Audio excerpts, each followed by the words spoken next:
Tov. Allez, on commence. Bezrat Hashem, Beshem Hashem, Nasseh Venatzliach. On va parler donc aujourd'hui de la période de Ben Hametzarim, selon ce qui est indiqué dans le livre de Rav Yeshua Pinto. Je rappelle comme à chaque cours que c'est avec bénédiction du Rav et les encouragements du Rav que je donne ce cours. Et je vous prie de bien faire attention que les micros et les caméras restent bien fermés. Je vous donnerai la parole si vous avez des questions un petit peu plus tard. Ce cours est à la mémoire de mon ami Claude Pinchas Labiot Ben Chouita. Je vais donc vous donner des enseignements en français, puisque le livre du Rav n'existe qu'en hébreu, pour que vous puissiez profiter un petit peu. Je pense que vous n'êtes pas à votre premier cours sur le sujet de la destruction du temple, sur la période des 3 semaines. J'ai titré ce cours sur période de deuil et construction. Vous allez voir pourquoi. Voilà. Car déjà, si vous voulez, on va en parler, mais si une personne fait bien attention à bien respecter toutes les lois de cette période de deuil, c'est une période difficile, c'est une période de rigueur. On peut en même temps, dans cette période-là, apporter beaucoup au peuple juif, apporter beaucoup au troisième temple et prendre des forces soi-même. On va en parler. Parce que cette période-là, elle est nécessaire pour notre peuple pour l'avenir de notre peuple. Voilà. Comme ça indiqué dans Echa, il y a marqué dans Echa, Kol Rotfea Isigua. Tous ceux qui l'ont poursuivi l'ont atteinte. Ben Hametzarim, pendant la période entre les deux limites. Ça, c'est pour ça qu'on appelle cette période-là Ben Hametzarim, la période entre les deux limites. Alors, il y en a qui disent que, très classique, les limites, c'est entre le 17 Tammuz et le 9 Av, c'est ce qui délimite cette période. Mais en vérité, on peut aussi très bien dire entre les limites, ce sont entre une limite bonne et une limite mauvaise. C'est-à-dire que dans cette période-là, Dieu préserve, on a vu que l'histoire nous a montré qu'il s'est passé des choses terribles pendant cette période-là, donc il y a une limite mauvaise, c'est comme quelqu'un qui est sur le bord d'une route, il y a un côté, c'est sûr, en montagne si vous voulez, et de l'autre côté, il y a le précipice. Alors c'est une période difficile, mais c'est une période aussi où on peut construire. Dans cette période-là, on va voir pourquoi et comment dans le cours. Donc Ben Hametzarim, entre les limites, la bonne et la mauvaise limite, on va en parler. Donc c'est vrai, c'est la période la plus difficile, la plus dangereuse de l'année. C'est la période où le mazal des Juifs est au plus bas, comme on dit nos Chachamim. De même qu'il y a une mitzvah de se réjouir pendant la période de Hadar. Quand le mois d'Hadar rentre, on augmente la joie. Quand le mois de Av rentre, on diminue la joie. Donc c'est une période difficile. Il s'est passé des catastrophes pendant cette période-là, en particulier le jour de Tisha B'Av. Les Chachamim nous disent que Yaakov et Esav se sont partagés les mois de l'année. Esav a pris entre autres la moitié du mois de Tammuz et le mois de Av, entre autres. Et donc c'est pour ça que l'ange d'Esav, il a un pouvoir sur cette période dure de rigueur pour le peuple juif. Et donc, il y a eu malheureusement, on le sait, combien d'accidents pendant cette période-là, combien de noyades, Dieu préserve, combien de malheurs. Et la première de toute cette série de catastrophes, c'est les explorateurs. Les explorateurs sont venus et ils ont rentré le jour du 9 Av. Donc la toute première, c'est le 17 Tammuz. Je vous en prie, il faut couper les vidéos, s'il vous plaît. Voilà. La première des catastrophes, c'est que les Juifs ont fait le 17 Tammuz le veau d'or, et ça s'est prolongé ensuite à l'histoire des explorateurs. Ils sont revenus le 9 Av, ils ont commencé à pleurer. Akash Baruch Hu a dit: ah ben vous pleurez. Eh ben, pour rien, parce qu'il n'y avait pas de quoi. Hachem avait promis qu'on allait rentrer en Eretz Israël. Ben, vous allez pleurer pour toutes les générations, et cette fois pour quelque chose. Et donc, le texte nous le dit d'ailleurs, Ayamim Yemei Bikorei Anavim, c'était l'époque des vendanges. Et si on prend le mot Anavim, Bikorei Anavim, ça veut dire les lettres qui sont avant. Bikorei, c'est le premier. Les lettres qui sont avant Anavim, ça fait les lettres Samael, l'ange du mal. C'est la période où l'ange du mal, elle est Sholet. C'est ce que nous dit le rabbi d'Ostropoli. Donc, Bikorei Anavim, c'est l'époque où l'ange du mal, il est Sholet. Il domine pendant ces 3 périodes-là. Et en vérité, cette histoire-là, elle a commencé comment? C'est qu'Akadosh Baruch Hu a dit à Moshe Rabbeinu: vous allez recevoir la Torah le 6 Sivan, Moshe Rabbeinu demande à Akash Baruch Hu de rajouter un jour, de faire le 7 Sivan, et il monte au ciel et il redescend au bout de 40 jours. Au bout de 40 jours, c'est le 17 Tammuz. On tombe pile dans la mauvaise période. Si Moshe Rabbeinu n'avait pas rajouté un jour, avec les meilleures intentions, et même Akash Baruch Hu était d'accord, mais si Moshe Rabbeinu n'avait pas rajouté un jour, eh ben, il serait revenu le 16 Tammuz. Il aurait été là quand il y a eu cette sale période qui a commencé, le 17 Tammuz. Et là, il n'était pas là. Tout ça, ça a commencé comme ça.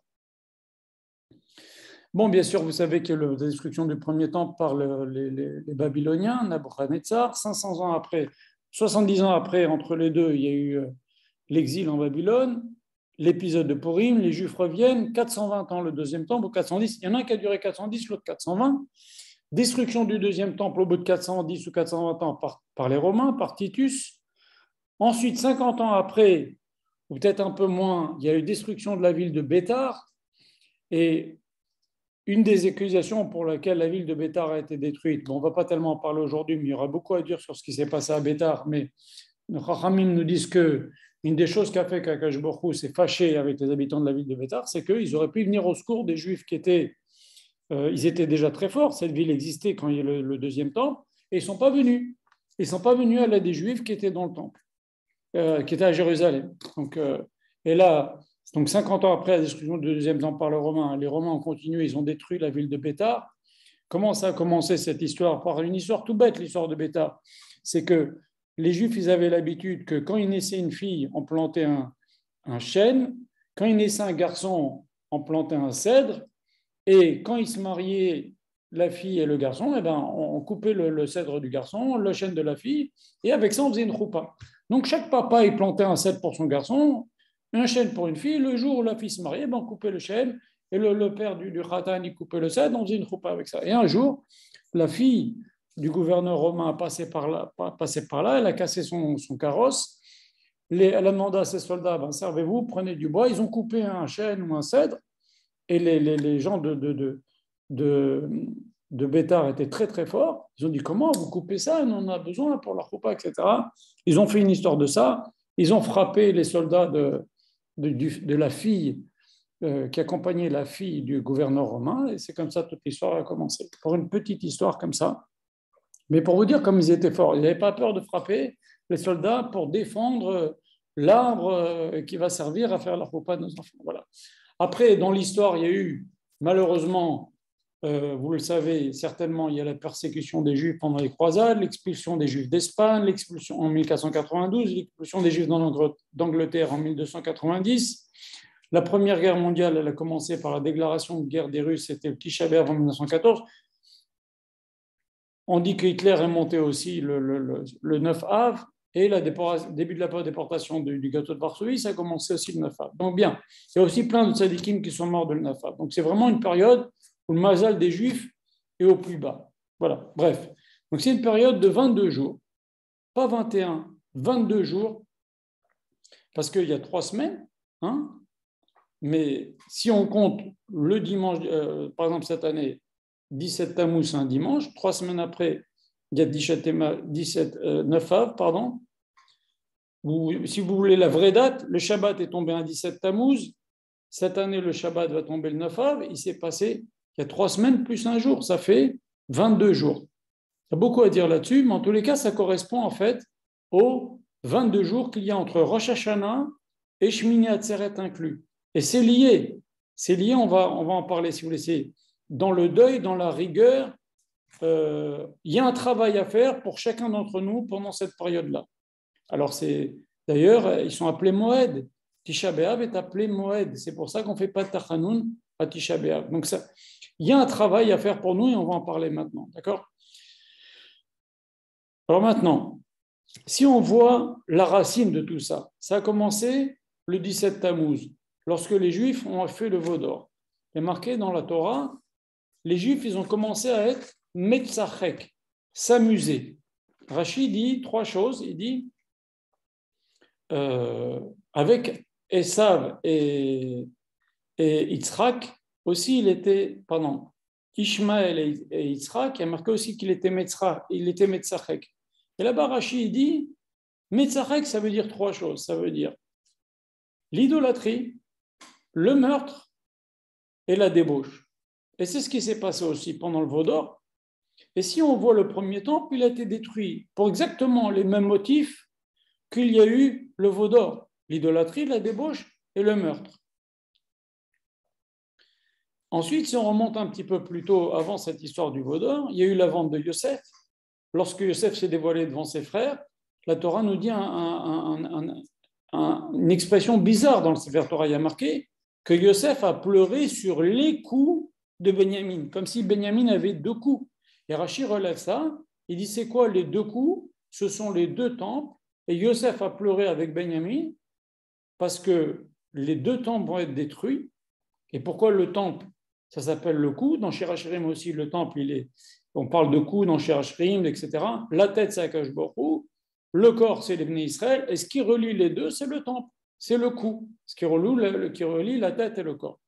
Et donc, Yosef a pleuré sur les coups de Benjamin comme une prophétie pour dire, tu vois, j'ai été vendu. Il y a eu la haine entre les frères. Entre nous, il n'y a pas de haine. On est les deux les fils de Rachel.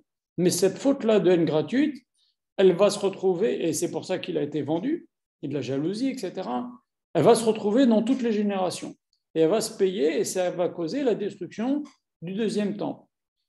Donc en fait, les 2 temples ont été détruits pour les choses que l'on voit dans le veau d'or, la haine gratuite, le meurtre, la débauche et l'idolâtrie. Et le 2e temple, à cause de la haine gratuite, c'est quelque chose qu'on voit dans la vente de Yosef.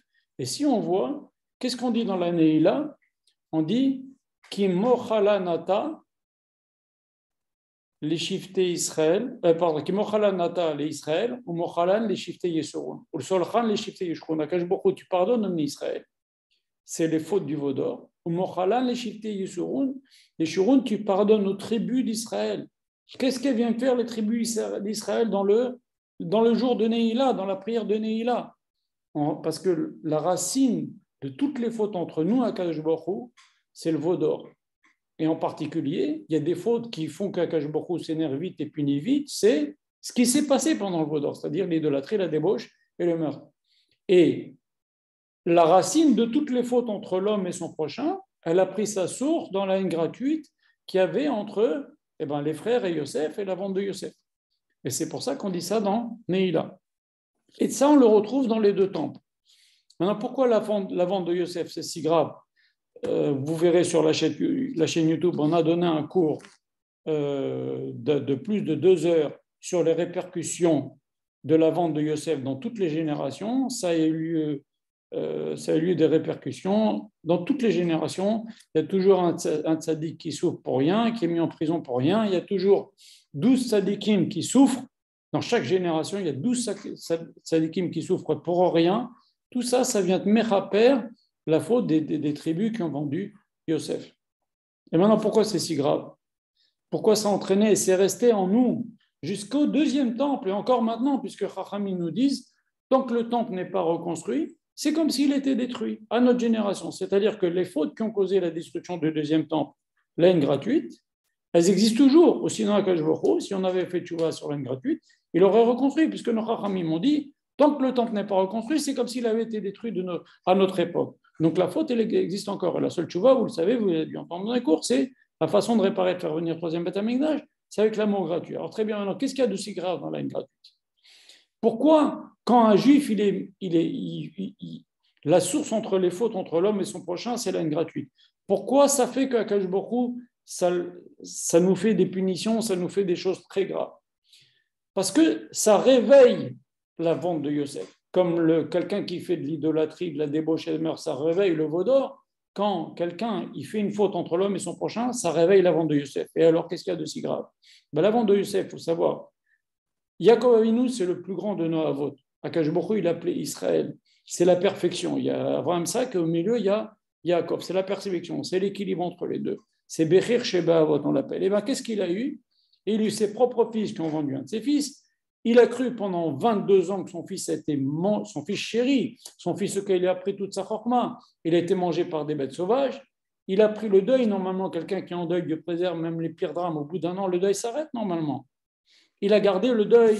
Il a gardé un sac, le silice. Il pleurait. Il disait, je vais descendre en enfer, rejoindre mon fils, etc. Il n'est jamais sorti de ce deuil-là. Et donc, comme il était triste, Akash Baruch Hu ne s'est pas dévoilé à lui.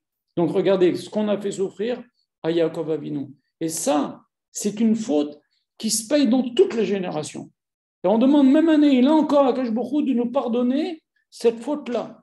Et dans chaque génération, il y a 12 tzadikim qui souffrent à cause de cette vente-là. Non, c'est pas tout. Donc, il a cru que son enfant était mort d'une mort terrible comme ça, mais en plus de ça, il s'est séparé de ses 22 femmes, il s'est séparé pendant 22 ans de ses femmes. Akash Baruch Hu ne s'est pas adressé à lui, donc on a dit pendant 22 ans.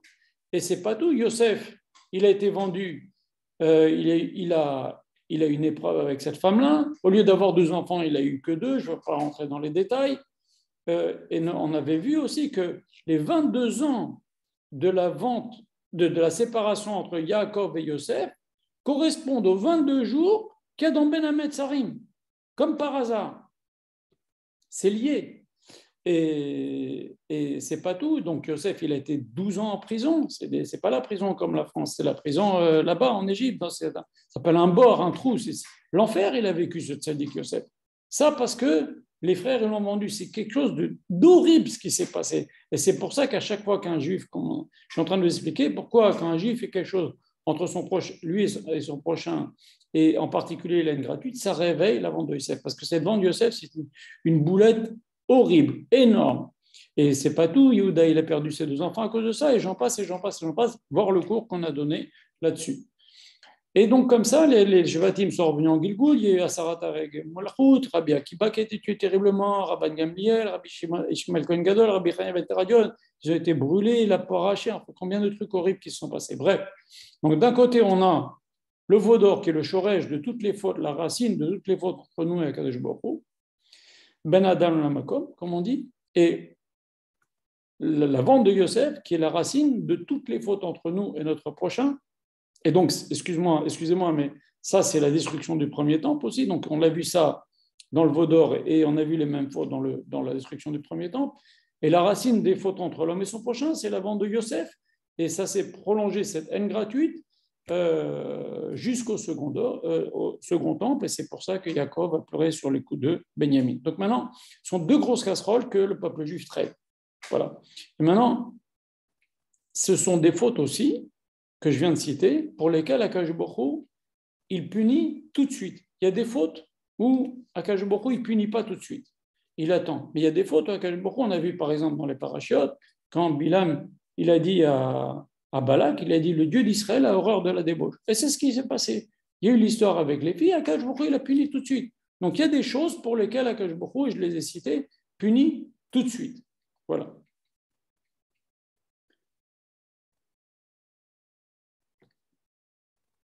Donc maintenant, on peut se demander, ceci étant dit, on a mis un petit peu le cadre, on peut se demander à quoi bon s'endeuiller pour un temple que nous, on n'a jamais vu, et ni votre grand-père, ni votre arrière-grand-père, ni votre arrière-arrière-arrière-arrière-grand-père, etc. Pourquoi on va s'endeuiller sur une histoire ancienne qui date de 2000 ans, presque 2000 ans vous savez, pour calculer la destruction du 2e temple, vous enlevez Chaim au compte non juif. C'est-à-dire aujourd'hui, on est en 2022. Vous enlevez Chaim, c'est 68. Vous enlevez 68 au compte 22. Au compte 2022, vous avez le nombre des années qu'il y a depuis la destruction du temple. Donc ça fait à peu près 2000 ans pour la destruction du 2e temple et 2500 ans du 1er temple. À quoi ça sert maintenant? C'est vieux. Qu'est-ce qu'on a besoin de faire ça? Qu'est-ce qu'on a besoin de s'endeuiller? Chaque année, le deuil, on n'écoute pas de musique, on ne fait pas chéri à nous, on n'achète rien. Et vas-y, toutes les nuits, on est censé faire Tikkun Chatzot. Et vous savez, il y a plein de halachot. Il y a plein de halachot, par exemple, dans une maison. Les Chachamim, ils ont fixé plein de choses dans toutes les générations. Dans une maison, on doit laisser une amas sur une amas, ça fait à peu près 45 cm sur 45 cm, sans peinture ou sans papier peint, à l'entrée de la maison ou dans une pièce principale, quand on arrive dedans, pour nous rappeler que ce n'est pas notre maison. Notre maison, on n'a pas de maison tant que la maison d'Hachem, elle ne sera pas reconstruite. On se rappelle du deuil du temple. Voilà.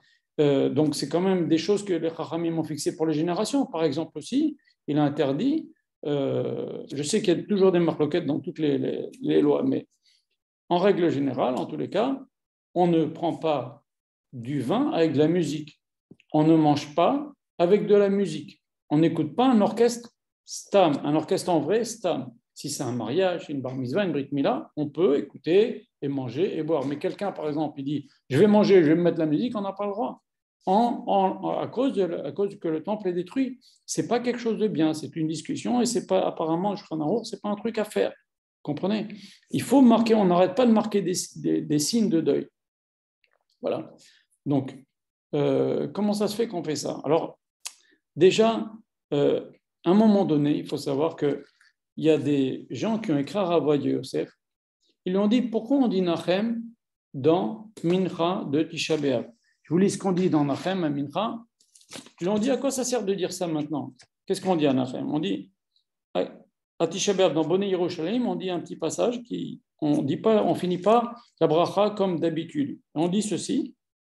On dit notre bracha à Bonne Yerushalayim. On dit Nachem Hashem Elokeinu. Donc le début Bemera Beyamenu, on dit Tishkan Beyerushalayim. Le début Bemera Beyamenu, là on rajoute Nachem Hashem console Hashem Elokeinu. Et Avele Tzion, les endeuillés de Tzion. Vet Avele Yerushalayim, les endeuillés de Yerushalayim. Vet Aïr Acharava, la ville qui a été détruite, Jérusalem qui a été détruite. Va Bezouya qui a eu la honte. Va Shomema qui est en ruine. Mibli Banea Yoshevet et les sans enfants, ils ont dit mais voilà, c'est pas vrai, Jérusalem, il n'est pas détruit, il n'est pas sans enfants, il n'est pas honteux. Voilà, il y a plein de gens juifs qui vivent à Jérusalem. C'est pas une ville qui est détruite aujourd'hui, on ne devrait plus dire ça. Il nous dit ça. Elle est comme quelqu'un qui est en deuil. Ils ont pris notre peuple, ils les ont pris prisonniers, ils les ont tués. C'est pour ça que Sion pleure, Yerushalayim fait entendre sa voix, Libi Libi al-Chayem, mon cœur sur les gens qui ont été tués par l'épée, etc. Car Akash Baruch Hu Ba'esh, Itzata, par le feu Akash Baruch Hu, tu as détruit le temple, ou Ba'esh Ata'atid Livnota, et par le feu, tu vas le reconstruire. Alors j'insiste là-dessus parce qu'on va en reparler un petit peu plus tard. Kakatouv, etc. Donc ils ont dit à quoi ça sert de dire tout ça maintenant aujourd'hui? Ça y est, il y a Jérusalem, on va au Kotel, c'est pas une ville honteuse, c'est pas une ville qui a été détruite, c'est pas une ville comme une veuve qui est en deuil, etc. C'est pas ça du tout Jérusalem aujourd'hui. Rav Yosef, il leur a répondu, il a dit, il est hors de question de toucher ce passage-là parce que vous n'avez rien compris. On n'a aucune idée de ce que ça va être quand Mashiach va venir. Il n'y aura pas quand Mashiach va venir. Il y a des choses qui aujourd'hui se passent qui font que, bien sûr, il faut dire Nachem, et bien sûr que la situation est grave. Il cite par exemple des trucs d'impureté qu'il y a à Jérusalem, ne parlons même pas à Tel Aviv, n'en parlons pas. Il y a des choses de vice, il y a la marche de la honte, il y a des trucs de fruits de mer, il y a des restaurants, il y a marqué l'eau cachère. Comme ça, ils annoncent la couleur. Alors, c'est quoi? Il y a des trucs d'impureté inimaginables, même à Jérusalem, pas besoin d'aller à Tel Aviv. Alors, on va pas dire Nachem. Bien sûr qu'on va dire Nachem. Bien sûr qu'on est triste de la situation de Jérusalem. Et alors, parce qu'il y a Baruch Hashem, il y a la vie à Jérusalem, et c'est la plus belle ville du monde, mais il ne faut pas croire que ça y est, on est arrivé. On n'est pas arrivé encore. Il y a quelqu'un qui a demandé au Chazonish, ils l'ont dit, est-ce que c'est le début de la délivrance? Le Chazonish a dit non, c'est la fin de l'exil. Ce n'est pas pareil du tout. Et comme c'est la fin de l'exil, il y a encore un peu d'odeur d'exil, parce que regardez, comme il a dit, je ne sais plus qui, on doit demander la permission aux États-Unis si on veut construire dans Jérusalem, etc. Donc, on n'est pas encore à la fin. Il y a une nuance entre le début de la délivrance et la fin de l'exil. Il y a une grande nuance. On est encore en exil, même si on est sur au Hachem, on peut vivre en Eretz Israël, ceux qui ont cette chance, mais c'est quand même, c'est pas encore comme ça, comme on voudrait que ce soit, comme on attend, et c'est pas pour cet Israël-là qu'on a plus. C'est pas pour l'État d'Israël, la situation qu'il y a en Israël aujourd'hui au niveau spirituel, que l'on a prié depuis 2000 ans. On a prié pour quelque chose de religieux, quelque chose avec le Mashiach, quelque chose de propre, toute l'impureté enlevée, etc. Voilà. Donc maintenant, la question revient. Pourquoi nos sages, ils ont insisté pour qu'on porte le deuil pendant 3 semaines, alors que tout le monde s'éclate à la plage, à la mer, à la piscine, à ce que vous voulez. Comprenez? Et pourquoi tous ces signes que je vous ai cités, ces signes de deuil, pas manger avec la musique, etc. Le khatan, on lui met de la poussière, il casse le verre, et d'ici à Jérusalem, je t'oublie que ma main droite s'assèche. Maintenant, Imlo Yalet Yerushalayim al Rosh Imradi, si je ne mets pas Jérusalem au sommet de ma joie, c'est-à-dire que je suis marié, je suis content, mais il me manque quelque chose, Jérusalem est détruite. Alors je casse le verre, c'est pour ça qu'on casse le verre. Alors maintenant, il y a beaucoup de signes que les Chachamim nous ont demandé de faire. Regardez, c'est pas tout. Par exemple, un juif qui va une juive qui va au kotel, ok? Quand on arrive au kotel, sauf si c'est vendredi après-midi, sauf si c'est Rosh Chodesh, si c'est Rosh Chodesh l'après-midi, ou s'il y a été il y a moins de 30 jours, eh ben, on doit déchirer son habit comme quelqu'un qui a perdu son frère, sa mère, son truc. Il dit, Bord, Dayana Emet. On déchire son habit. Alors, qu'est-ce qu'on fait pour éviter cela? Alors, on y va à Rosh Chodesh, et après, pendant 30 jours, on n'a pas besoin de le refaire. On y va vendredi après-midi la première fois, et après, pendant 30 jours, on n'a pas besoin de faire ça, parce qu'il y a moins de 30 jours. Mais celui qui n'a pas vu le temple, le kotel pendant 30 jours, et il y arrive un autre jour qu'un vendredi après-midi, ou qu'un Chol HaMoed, ou qu'un Rosh Chodesh, il doit déchirer son habit et dire Borda Yana Emet, c'est une halakha. Comme quelqu'un qui Dieu préserve. Il est en deuil, il a perdu quelqu'un, il vient de l'enterrer. Et c'est pas tout. Il y a Tikkun Chatzot. Après minuit, on s'assoit par terre, on met un peu de sang sur la tête, on fait des teilim qui sont tristes. Le Rav insiste beaucoup pour qu'on mette un sac. Quand le sac, c'est ça. C'est une peau de chèvre, ok, on met ça. C'est ce qu'il a fait Yaakov Avinu, c'est ce qu'a fait Moshe Rabbeinu, c'est ce qu'a fait Mordechai. Il bâche sac va faire, il a mis un sac. Et alors, qu'est-ce que ça fait? Ça réveille la clémence d'Akadosh Baruch Hu. Quand on met ça sur la peau, un homme met ça sur la peau, ça répare ses fautes liées au brit. S'il a fait des bêtises avec des femmes ou autres. Et s'il met sur ses habits, c'est comment vous dire, s'il demande à Akadosh Baruch Hu de nous pardonner sur ce qui s'est passé, pourquoi le temple n'est pas reconstruit, etc. Donc, vous voyez, ça va encore. C'est quelque chose qui est très prégnant dans la vie d'un juif. Voilà. Combien de règles, combien de halachot. Tout ça pour des temples qu'on n'a jamais vus, ni nous, ni nos parents, ni nos grands-parents. À quoi ça sert maintenant dans notre service d'Hachem? Hachem, il veut qu'on le serve. Simcha. Alors pourquoi fixer ça sur un truc qu'on ne connaît pas, qui est vieux, qui a plus de 2000 ans, okay. En plus, ça, les Chachamim, ils n'ont pas voulu qu'on reste bloqué sur un truc du passé. C'est que c'est un intérêt. C'est un intérêt pour nous, c'est un intérêt pour nous en tant que peuple. Voilà, le judaïsme, c'est une religion d'avenir. Donc, je vous raconte deux petites histoires avant de donner les explications. Il y a un jour, Platon, il a vu le prophète Irmiyahu pleurer sur la destruction du temple. Et il lui a dit, on dit que vous, les Juifs, vous êtes un peuple très intelligent.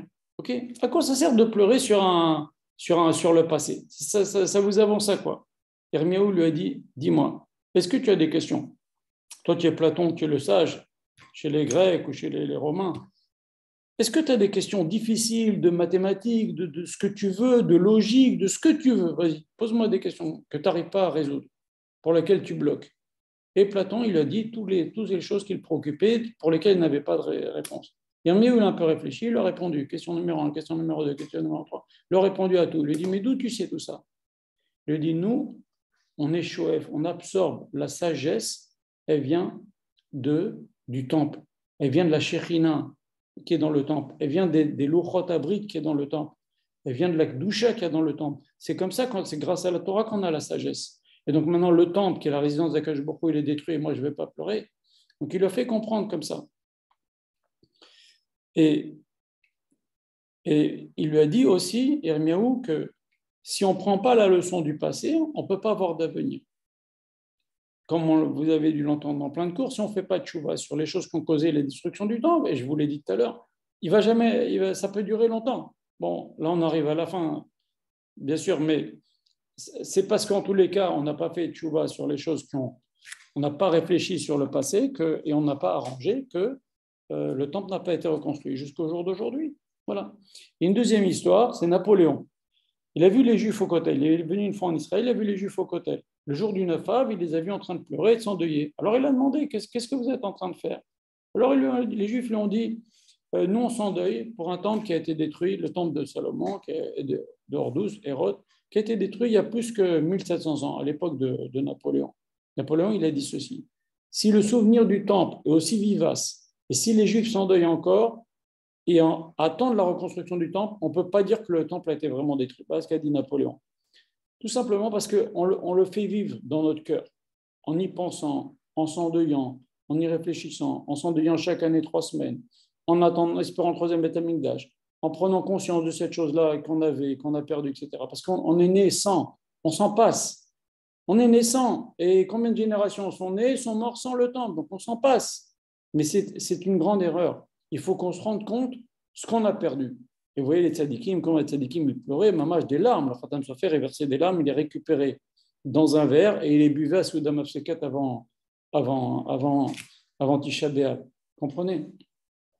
Donc, même les goïms, ils sont complètement le contraire de nous. Ils se rappellent les gloires et ils ne se rappellent pas les défaites. Par exemple, chez les goïms, vous allez en France, vous avez la gare d'Austerlitz, parce que Napoléon, il a gagné la gare d'Austerlitz. Et à Londres, vous avez la gare de Waterloo, parce que les Anglais, ils ont gagné la guerre de Waterloo contre Napoléon. On se rappelle les gloires, mais on ne se rappelle pas les défaites. Or, les défaites, ça nous permet d'arranger et de comprendre et d'essayer de ne pas perdre le fil et pas oublier ce qui nous attend.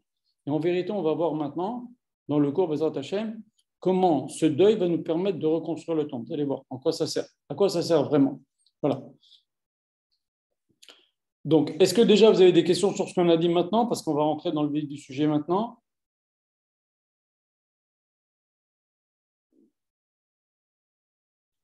Pas de questions. Alors, on continue. Regardez la question que pose la Gemara. La Gemara en page 41. La Gemara sous grand page 41 dit que le troisième Beth Amikdash va devenir du ciel tout près. Comme on a lu dans Nachem, tu l'as détruit avec le feu, tu vas le faire revenir du ciel avec le feu.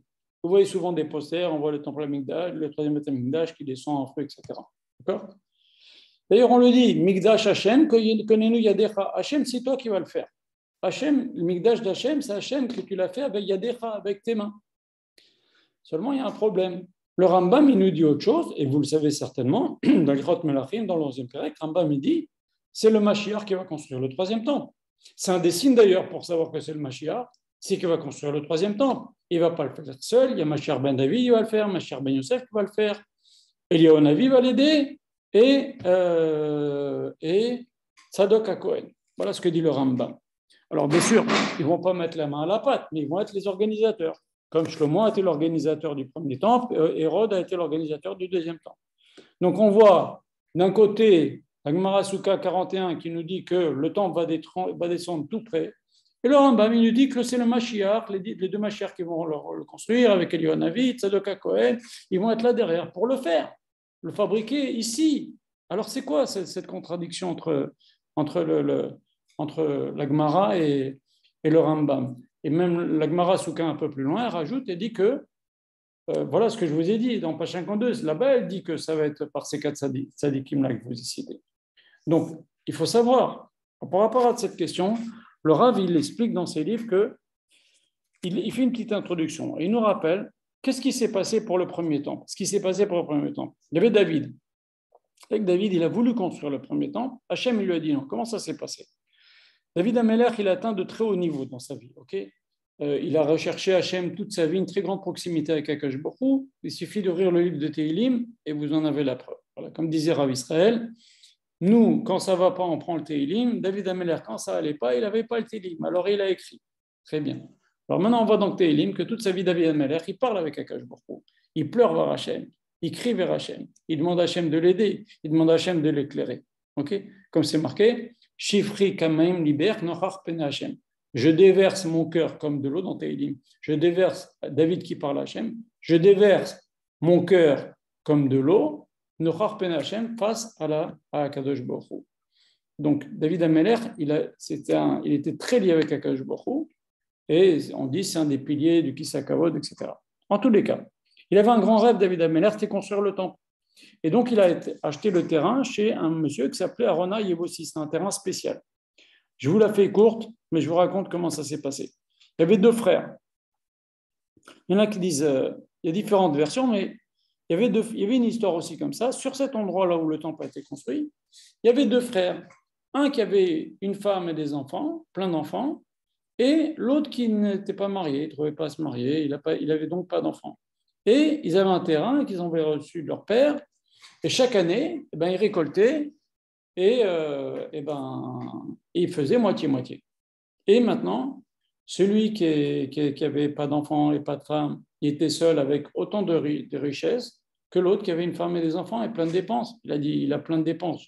Je vais prendre un peu de chez moi, je vais lui donner. Et donc, il prenait la nuit de sa grange, il allait la mettre dans la grange de son frère. Et l'autre frère qui avait une femme et des enfants, il disait, Dieu bénisse, on a fait une belle récolte cette année.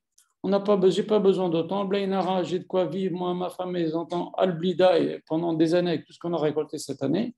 Je vais lui donner un peu de blé, au moins lui il va avoir un peu d'argent, il va pouvoir un peu se remonter le moral, je ne sais pas, il va faire des voyages, il va se faire des kiffs, je ne sais pas. Et donc comme ça, il se faisait discrètement chaque nuit ou toutes les quelques nuits, l'un il allait ou une fois l'un, une fois l'autre, l'un il prenait de sa récolte, il donnait à son frère, et l'autre il prenait de sa moitié et donnait à son frère. Et une nuit, ils se sont croisés au milieu de la nuit et ils se sont embrassés.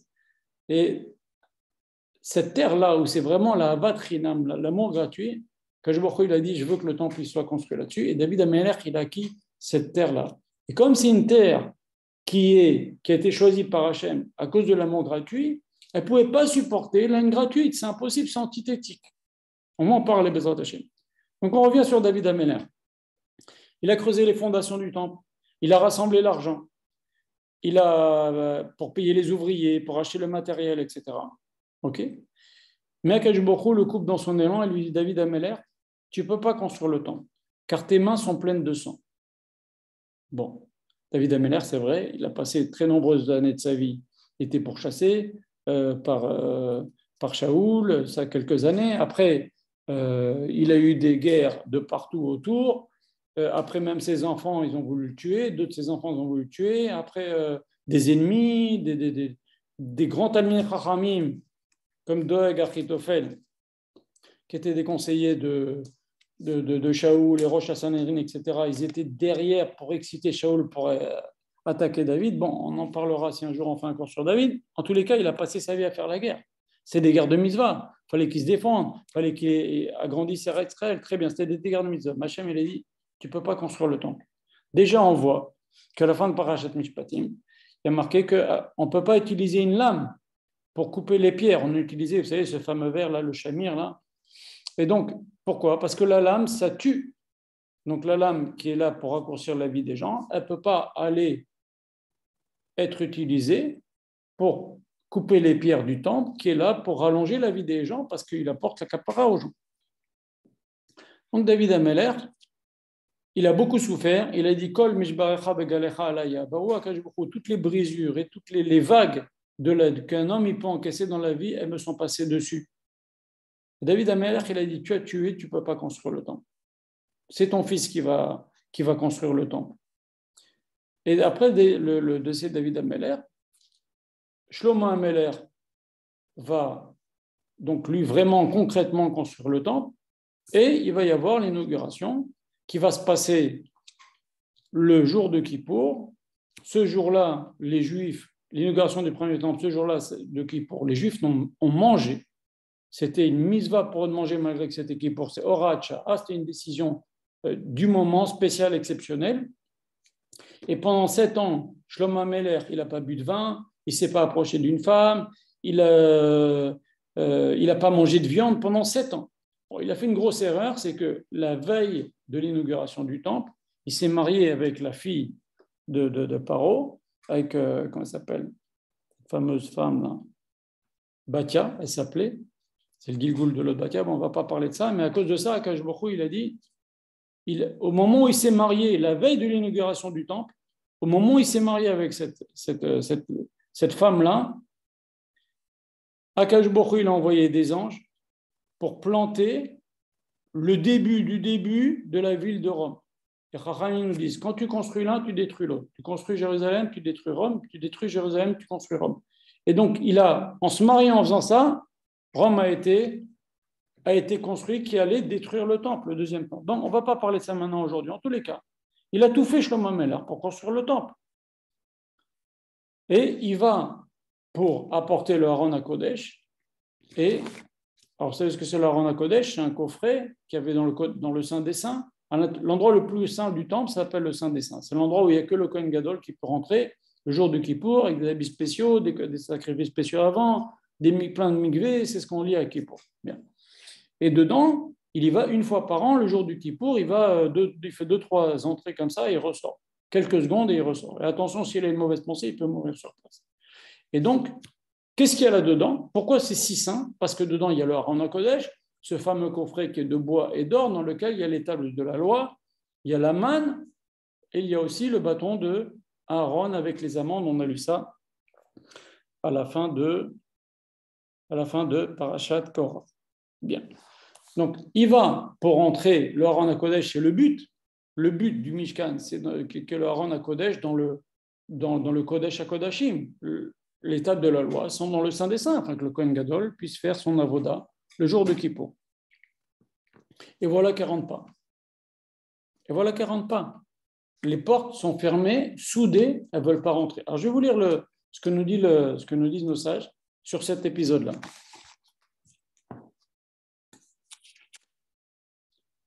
Gemara, il nous dit dans Masechet Shabbat, page 30, il nous dit Amar Biuda Marav, Madirtiv, Ase imit lotova. Qu'est-ce que ça veut dire quand David Amelech l'a dit dans Tehilim, Hachem, Ase imit lotova? Montre-moi un signe positif. Ok? Veirus sonai, veyebushu, afin que mes ennemis voient et ont. David Amelech, il avait plein d'ennemis, même dans Israël, et ils n'arrêtaient pas de se moquer de lui. Quand David Amelech allait au Beth Midrash, lui disait David Amelech, c'est quoi la punition d'un mec qui fait l'adultère? Il n'a pas fauté l'adultère, mais ça ressemble, ça fait un chul Hachem, on en parlera aussi un autre jour si Dieu veut oublier. Et donc, il avait des ennemis. Il y avait des gens qui attendaient qu'une chose, c'est la perte de David. David Amelech a dit à Kodesh Baruch Hu, Ribono Shalola, est-ce que tu me pardonnes ce que j'ai fait, cette faute-là avec Bathsheba? Hachem lui dit, il a souffert, hein. Il a perdu 2 enfants, et il a eu que des tsarot, des trucs terribles qui se sont passés. 2 ou 3 enfants, même le premier enfant qui avait Bathsheba, il est mort aussi.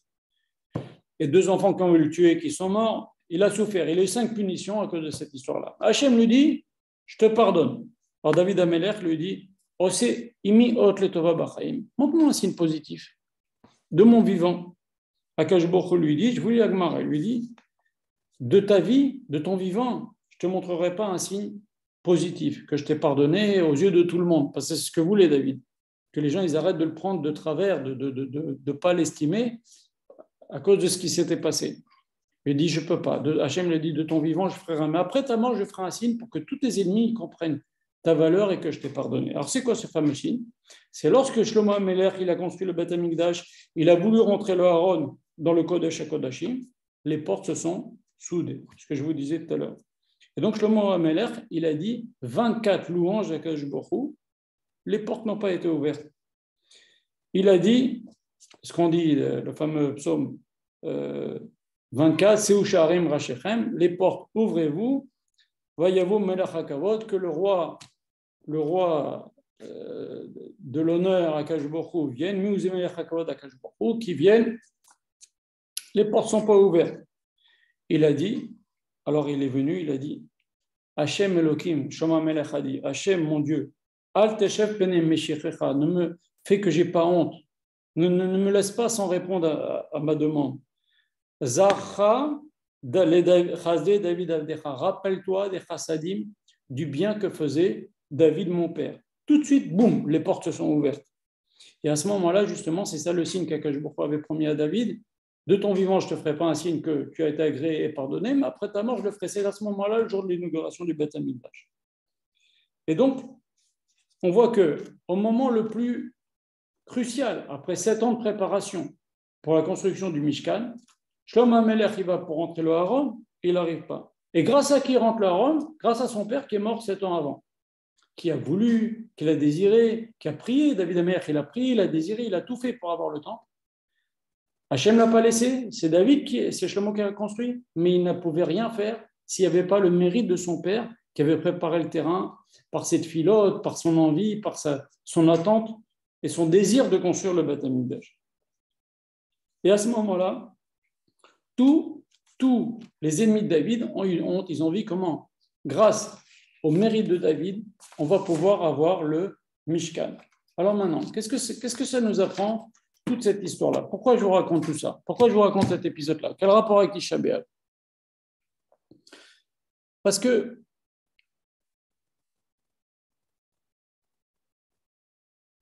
David, vous savez, il avait des ennemis, ça je vous l'ai cité, et il y a une chose qu'il y a marqué dans le Tanakh, Vaï David bechol dacha, vaï Hashem bechol dacha, Hashem imo. Hashem, il était avec David dans toutes ses voies, Hashem imo. Hashem était avec lui.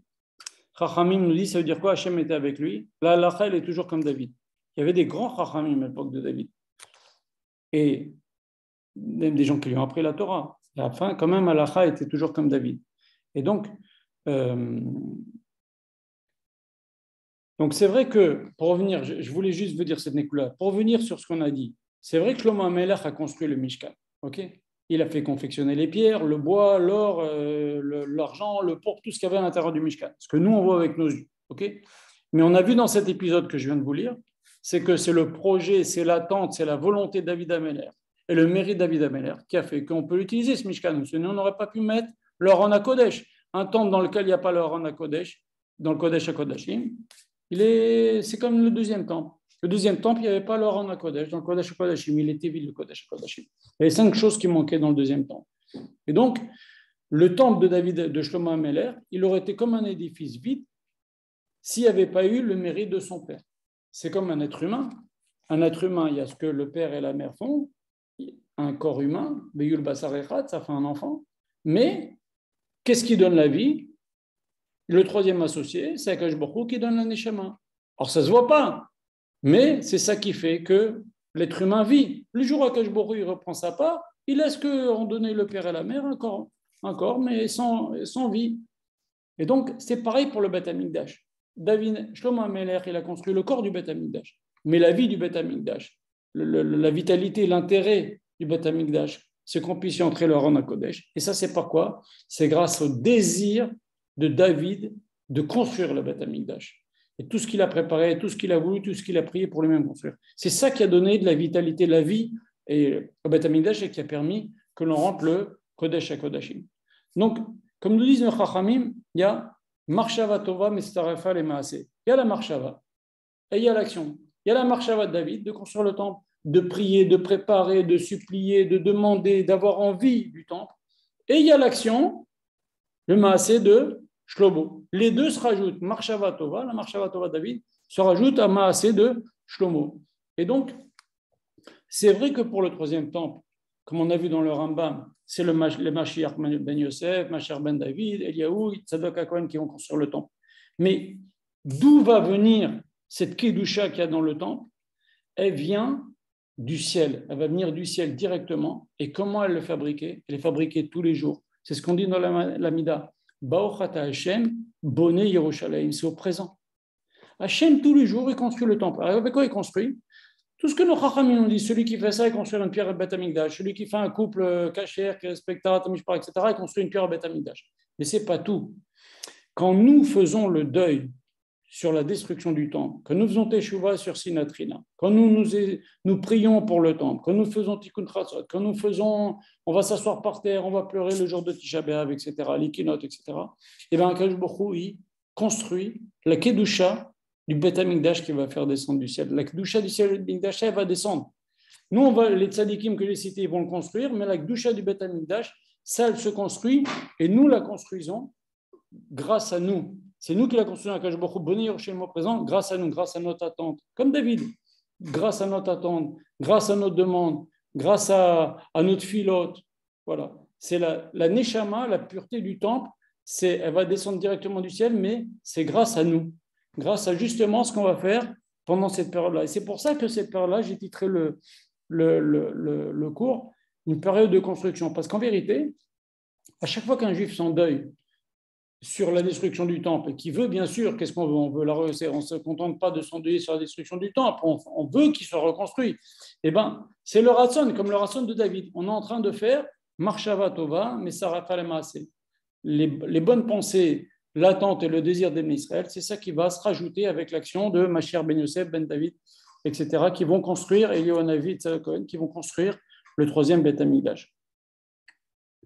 Et maintenant, C'est cet désir, si vous voulez, de le voir exister avec et nos prières qui vont le faire venir. Voilà.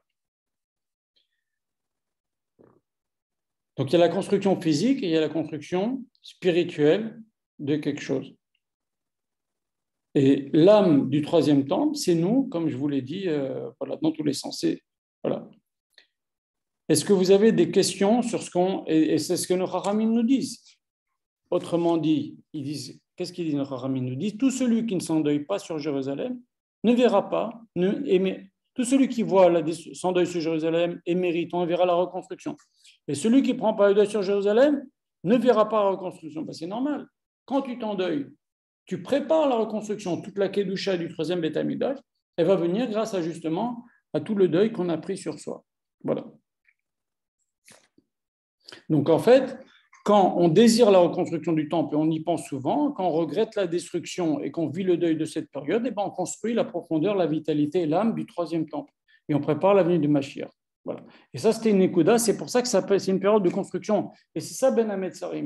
Il y a la mauvaise limite, parce que c'est une période de rigueur, c'est une période de difficulté, c'est une période de danger, c'est une période où il n'y a pas un mazal très mauvais. Et d'un autre côté, il y a une bonne limite, parce qu'on est en train, avec ce deuil, cette demande et cette filote, et c'est toute ça la route qu'on respecte bien, Bezrat Hashem, et ben on est en train de demander à Kadosh Baruch Hu de nous faire descendre un troisième Beth Amikdash. Voilà. Est-ce que vous avez des questions sur ce qui a été dit jusqu'à maintenant?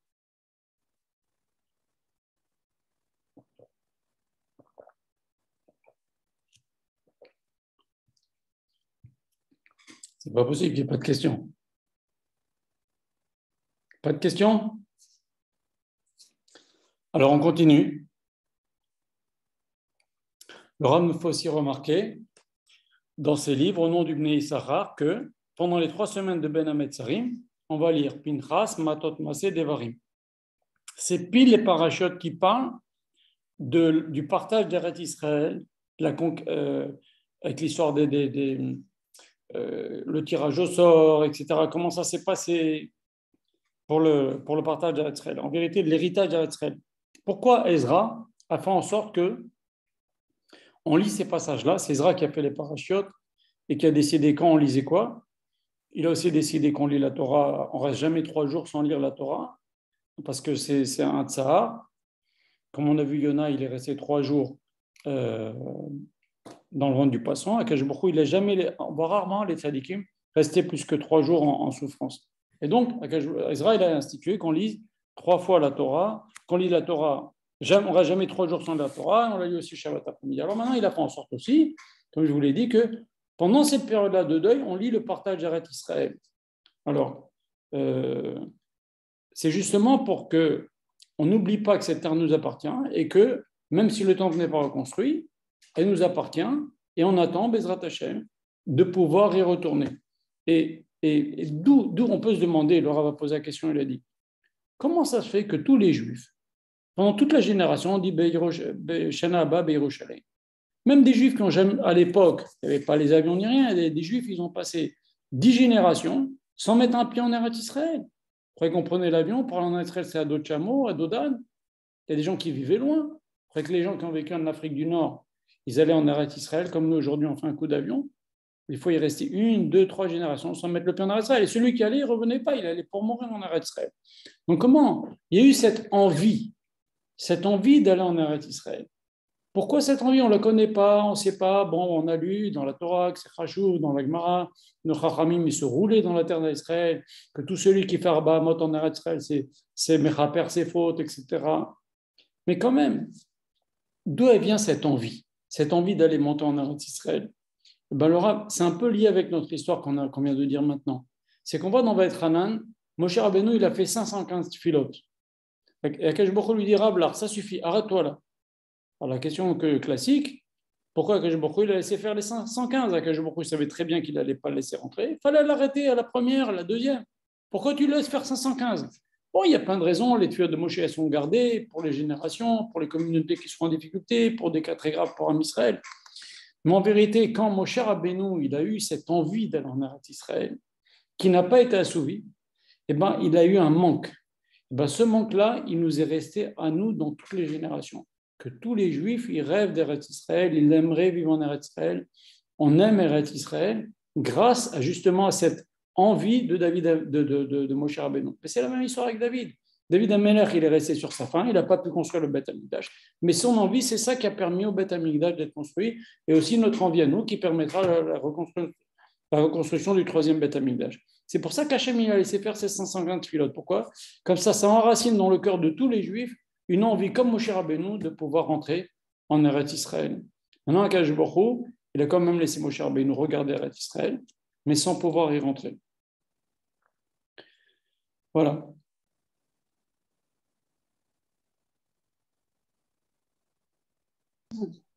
Deux secondes, encore un petit truc à rajouter. Je n'ai pas fini, hein, je suis qu'au début du cours. En tous les cas, voilà. Celui qui ne passe ces 3 semaines comme si de rien n'était, eh bien, il ne participe pas à la construction de l'âme du troisième Beth Amikdash. Et regardez jusqu'où ça va dans la halakha. Il y a une marloquette dans nos Chachamim. Rabbi Yehuda Nassi a dit, quand Tisha B'Av ton Shabbat, on ne repousse pas dimanche, on ne le fait pas du tout. Et Chachamim nous dit non, on le repousse à dimanche. Pourquoi? Parce que c'est ce que j'ai dit tout à l'heure. Il faut que les Juifs ils s'endeuillent. Parce que sinon, ils vont l'oublier et ils ne vont pas désirer le troisième Beth Amikdash. Sinon, on n'en parle pas tellement pendant l'année, un peu retiré dans Birkat Amazon, mais on n'en parle pas tellement. Bon, dans la Mida, Bonne Yerushalayim, à la fin, on le dit comme ça. Donc, c'est important, cette période-là. Voilà. Alors, vous avez une question? J'ai entendu quelqu'un qui avait une question? Pas de question. Alors, on continue. Regardez ce que dit Rabbi Shimon Bar Yochai. Il dit qu'un juif qui met les tefilin, il est mekayem, ce qui est marqué dans la Torah, va sous l'imigdash v'shachanti betocham. Vous ferez un mishkan et je résiderai parmi vous. Un juif qui met les tefilin, Akadosh Baruch Hu, kaviachol, il réside en lui, ce qu'on appelle les markava la shechina. Il est le support, le représentant d'Akadosh Baruch Hu. Bien sûr, il faut qu'il se conduise bien par ailleurs. Quel rapport? Pourquoi Rabbi Shimon Bar Yochai dit une chose pareille? Les tefilin, c'est comme si on applique le verset, Akadosh Baruch Hu nous dit, je ferai un mishkan, vous ferez un mishkan et moi je viendrai, Akadosh Baruch Hu viendra résider parmi nous. Quel rapport avec les tefilin? En vérité, très, très court, il y aurait de quoi faire X cours sur les tefilin, mais de façon très simple, très courte. Les tefilin, il y a 4 compartiments ici. Ça correspond, sur le tefilin Shel Rosh, ça correspond aux 4 sens qu'il y a sur le visage. Il y a les yeux, il y a l'odorat, il y a le goût et il y a l'audition. C'est les 4 sens. Donc, on met au service d'Akadosh Baruch Hu les 4 sens. Et dans le tefilin de la main, il n'y a un seul compartiment. Ça correspond au 5e sens, c'est le toucher. Et donc, celui qui met tous ses sens au service d'Akadosh Baruch Hu, alors bien entendu, il se soumet à Akadosh Baruch Hu et on peut dire qu'Aviachol, Akadosh Baruch Hu, il réside parmi lui parce que justement, il se conduit en fonction de ce qu'Akadosh Baruch Hu attend de lui. Et donc, le Rav aussi fait remarquer aussi. Alors, je vais continuer sur une belle chose que le Rav a fait remarquer. Il a dit il a fait remarquer le Rav, comment ça se fait que Aaron à Cohen est mort Rosh Chodesh Av, pile au moment où on diminue la joie. Le Rav il a cité le Harizal qui dit que pourquoi on dit Shalom Aleichem tout de suite après Birkat Alevana? Vous n'avez pas remarqué, après Birkat Alevana, les hommes disent Shalom Aleichem, Shalom Aleichem. Pourquoi? Quel rapport de dire maintenant Shalom Aleichem après Birkat Alevana? Parce qu'en vérité, la première marloquette de l'histoire, c'est la marloquette entre la lune et le soleil. Vous connaissez le fameux Midrash, elle ne voulait pas être aussi grosse que le soleil, elle voulait être plus grosse. Finalement, Hachem lui a dit, je te diminue. Et donc, la lune, à cause de ça, elle est plus petite, elle est cyclique. Et donc, le symbole de cette marloquette-là, de base, la première marloquette de l'histoire, c'est Rosh Chodesh. Sinon, il n'y aurait pas eu de Rosh Chodesh. C'est parce que la lune est cyclique à cause de cette marloquette. Et c'est donc pour ça que après Birkat Alevana, on se souhaite tout de suite Shalom Aleichem. Parce que cette histoire-là de lune, c'est la première marloquette de l'histoire. Et donc, on se souhaite tout de suite Shalom Aleichem. Maintenant, on sait, deuxième point, on sait que le mois de Av, c'est le mois de la discorde. C'est le mois des événements désagréables pour le peuple d'Israël. Et on voit aussi de nos textes que Aaron, c'est le symbole de la recherche de la paix. Et donc, il était naturel et logique que le jour de l'Eïloula de Aaron, du décès d'Aaron, tombe pile le jour de Rosh Chodesh Av. C'est le jour de la Rosh Chodesh, c'est le jour qui rappelle la première marloquette. Le jour où en plus à Rosh Chodesh Av, c'est le jour où on diminue la joie. Et ça vient adoucir justement la racine de la marloquette, puisque Aaron était Oef Shalom, Vérodef Shalom. Donc c'était normal, entre guillemets, c'était le bon moment. Hachem, il a fait exprès mourir à ce moment-là, pour justement, au mois de Av, ils viennent apporter du Shalom, alors que toute l'histoire, c'est une histoire de haine. Il vient réveiller l'amour du prochain. Et en vérité, regardez le Meshach Chochma, il dit quelque chose de joli, il dit que c'était la dernière limite. Pourquoi? Parce que si Éléazar, son fils, lui a succédé, il y avait les 30 jours de deuil, et après 40 jours de formation. Ça fait pile 70 jours entre Rosh Chodesh Av et Yom Kippour. Donc c'était nécessaire qu'il meure ce jour-là. Voilà. Et maintenant, nos Chachamim nous disent aussi que, vous savez, Talmidei Chachamim, Marbim Shalom Ba'olam, Talmidei Chachamim, il rapporte le Shalom dans le monde. Et la Gemara Shabbat, elle dit quelque chose de terrible, elle dit que le temple a été détruit parce qu'on faisait honte au Talmidei Chachamim. Shabbat 119, la Gemara dit ça. Ce n'est pas très connu. Il y a 1000 explications pourquoi il y a eu le temple détruit. Enfin, il y a plein d'explications. Une des explications que dit la Gemara, c'est ça. Et donc, le mérite des Talmidei Chachamim n'a pas protégé les Juifs qui vivaient à cette époque. Maintenant, dans le Shara Kavanot aussi encore, il est marqué une question énorme qui se pose. Il dit que le Harizal, il est bon le jour de Tisha B'Av, le soir de Tisha B'Av, le matin, on s'assoit par terre, ou c'est un petit coussin, mais l'après-midi, on peut s'asseoir sur une chaise normale. La question qui se pose, c'est que ce n'est pas du tout logique, puisque Gemara nous raconte qu'il y avait un Rav qui a dit « Si c'était à mon époque, on a fixé le jeûne de Tisha B'Av, j'aurais fixé le 10 Av. » Pourquoi?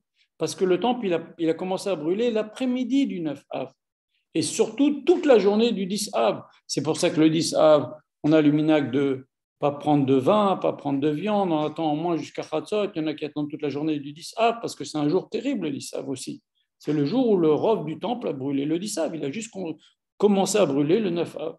Alors si c'est ça, s'il a commencé à brûler l'après-midi du 9 Av, pourquoi nous, on commence à dire des versets de consolation l'après-midi du 9 Av? Pourquoi nous, l'après-midi du 9 Av, on commence à s'asseoir sur une chaise et on n'est pas assis par terre? Ça devrait être pire. Ça devrait être pire l'après-midi du 9 Av. Alors la Gemara, elle raconte que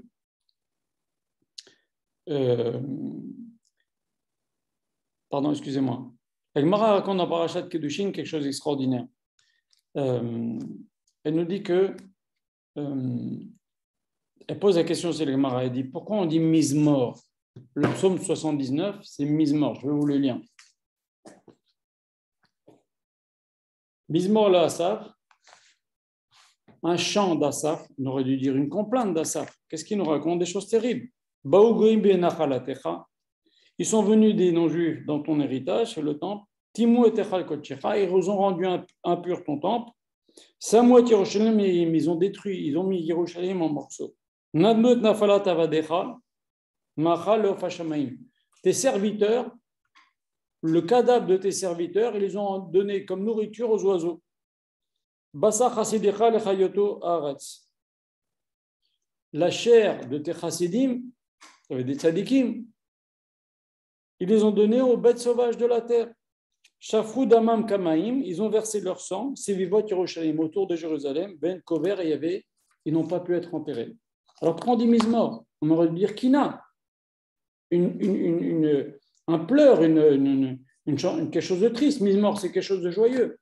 La Gemara raconte, elle répond, elle dit qu'en vérité, l'après-midi de Tisha B'Av, quand les Juifs ont vu que le temple commençait à détruire, en fait, ça fait plusieurs jours que les Romains, ils venaient, ils frappaient, ils tuaient des Juifs. Le siège a duré 2 ans et demi. Et là, ils sont rentrés, ils ont commencé à tuer plein de Juifs. Et les Juifs, ils se sont dit, Akash Baruch Hu veut nous éliminer complètement. Mais quand les Goïms ils se sont déchaînés sur le temple, les Juifs, ils ont dit Mizmor. Pourquoi? Parce que maintenant, Hachem, il déverse sa colère, il les laisse se déverser leur colère sur les pierres et le bois du temple. Eh bien, nous, on ne sera pas éliminés complètement. C'est pour ça que ça s'appelle un Mizmor, parce qu'en vérité, on n'a pas été tué complètement.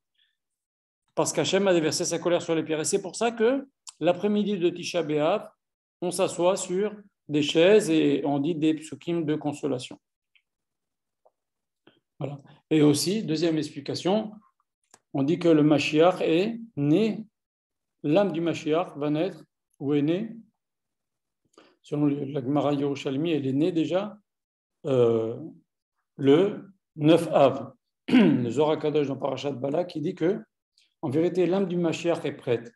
Et il y a un homme sur terre qui, un beau jour, il ne sait même pas qu'il est le Mashiach, comme Moshe Rabbeinu jusqu'à qu'il y ait eu l'épisode du buisson, à 80 ans, il ne savait pas qu'il était le libérateur de Israël. Même s'il y a eu tout ce qu'il y a eu à sa naissance, la maison emplie de lumière, etc., Hachem n'était pas venu lui dire tu es le Mashiach d'Israël, tu vas les sauver, tu vas les sortir d'Égypte. Et bien c'est pareil. La Neshama, elle est quelque part dans un endroit dans le ciel qui s'appelle Kansipa, je ne rentre pas dans les détails. Celui qui veut voir, il a qu'à voir le Zohar Kadosh Parashat Balak.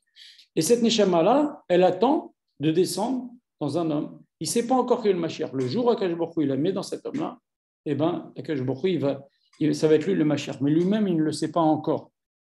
Et donc, la Neshama du Mashiach, elle est née le 9 Av. C'est pour ça que les femmes, l'après-midi du 9 Av, elles nettoient la maison, etc., pour montrer leur émouna dans la délivrance prochaine.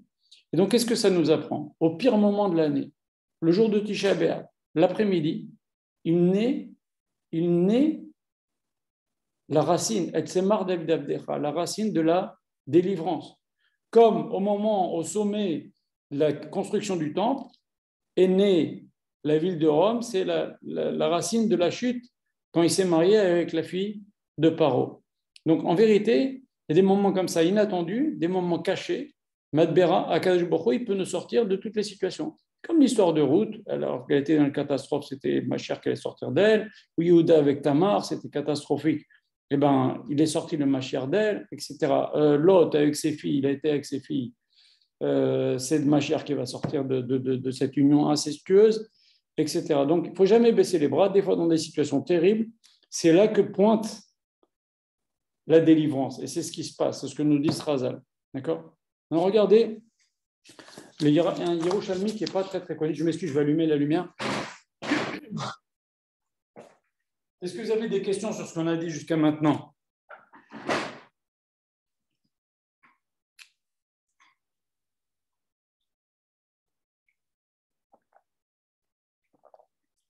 Pas de questions.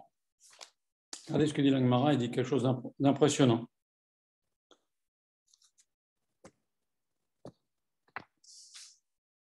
Dans la Gemara Yerushalmi, dans Masechet Brachot, le Rav le cite cette Gemara, il dit qu'il y avait un juif qui labourait, et d'un seul coup, il entend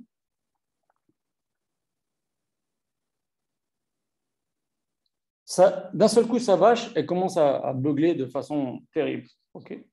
Et il y avait à côté de lui un Ishmaéli, et qui entendit le bruit de la vache, lui dit, moi, je comprends de ce que dit ta vache que maintenant le temple est détruit. Après quelques minutes, la vache fait encore, pendant qu'il laboure, la vache pousse un cri énorme, et l'Ishmaéli lui dit, moi maintenant, du cri de ta vache, j'entends que le roi Mashiach est né. Parce que dit la Gemara. Alors le juif demande à cet Ishmaéli, qu'est-ce que tu as compris? Où est-ce qu'il est né le Mashiach? À Bethléem. Très bien. Alors le juif, il va jusqu'à Bethléem et il vérifie effectivement. Alors il lui dit comment il s'appelle cet enfant? Menachem. Comment il s'appelle le Mashiach? Menachem. Très bien. C'est pas apprendre les Midrashim al-Pipchoto, mais regardez quand même, c'est intéressant. Ce que dit la Gemara, c'est toujours intéressant. Ce juif, il a vérifié. Il a entendu que Béhémetz, le temple a été détruit. Il a vendu sa vache, il a vendu ses biens. Il est parti dans la ville de Bethléem. Il a vu une maman. Il lui a dit, est-ce que tu as eu un enfant le jour de Tisha B'Av? Il lui dit oui. Il lui dit, pourquoi tu ne l'achèterais pas des habits? Il lui dit, il est né le jour de la destruction du temple. C'est un enfant qui a apporté un mauvais mazal pour Am Israël. Alors ce bonhomme, il lui dit, pas du tout, pas du tout. Je lui ai préparé des habits pour cet enfant. C'est un enfant de tzaddik et il a en lui le roi Shel Mashiach, ce que dit la Gemara. La Gemara, elle raconte qu'il est passé du temps et le vent est venu et il a emporté cet enfant dans le ciel. c'est quand même pas très connu comme marin, et c'est ce qu'on appelle le roi Shel Mashiach. Maintenant, cette Neshama, elle est là-bas, dans le ciel, et que il descend pour la faire venir dans un tzaddik, qui ne sait pas encore qui va être le Mashiach. Voilà. Maintenant, ça, c'est une chose. Et donc, il est né, le Mashiach, le 9 Av, déjà né. Voilà. Maintenant, regardez ce que dit la Gemara. Elle dit quelque chose d'extraordinaire.